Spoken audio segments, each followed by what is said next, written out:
Dapat bang mangamba ang isang manlilikha na siya ay mawalan? Paano kung ang binigay mo ay siya ring ginamit para ikaw ay malimutan? Dapat ba ang isang manlilikha ay laging maunawain kahit siya ay nauubos? Laging mahabagin kahit siya ay nasasaktan na? Laging mapagbigay kahit nawawalan na ang pagkakilala sa kanya? At kailan magiging kabutihan ang pananahimik habang inaangkin ng iba ang inyong nilikha? At habang tinatanong mo ito sa iyong sarili, isang mas malalim na tanong ang bumabalik. Ano ang halaga ng ating paglikha kung ang mundo mismo ay nagdurusa? Magandang umaga mga kalahi. Ako ang Apadman ng Templong Anituhan, ang inyong kaagapay sa pagising sa diwa at kamalayan. At ngayong umaga, hindi lang tayo nag-uusap bilang manlilikha. Mag-uusap tayo bilang Pilipino, bilang tao, at bilang bahagi ng mundo. Habang ako ay nagmumuni-muni kanina, ang mundo ay gumagalaw at umiiyak. Sa ating sariling bayan, isang malakas na lindol ang magnitude 7.8 ay umanig sa Mindanao na kumitil ng buhay, sumira ng tahanan at nagdulot ng takot sa libo-libong Pilipino. Mahigit 40 ang nasawi, daan-daan ang sugatan at libo ang lumikas. May mga bata na nagsisimula pa lamang sa kanilang pag-aaral, ngunit sinulubong ng trahedya. Habang sa labas ng Pilipinas, ang mundo ay patuloy sa tensyon. May mga airstrike at digmaan sa Middle East na muling nagpapaalala sa hidwaan ng mga bansa o nagpapalala sa mga hidwaan ng bansa. May mga sibilyan at inosenteng bata ang patuloy na nadamay sa karahasan. May mga bansang nag-uusap tungkol sa kontrol sa social media at seguridad ng kabataan, tanda ng pagbabagong panlipunan.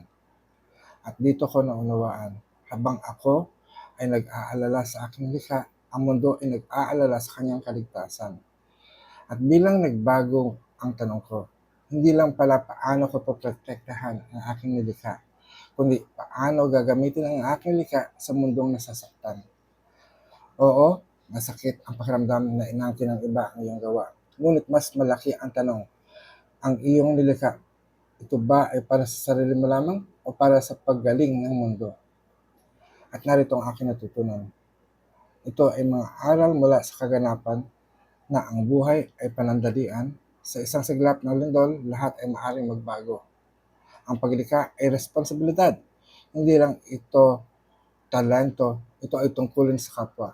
Ang pag-angkin ay maliit na bagay kumpara sa pangangailangan ng tao na gumaling at mabuhay. Ang tunay na manlilikha ay tagapaglingkod. Ngunit, ang tagapaglingkod ay dapat marunong magtakda ng hangganan.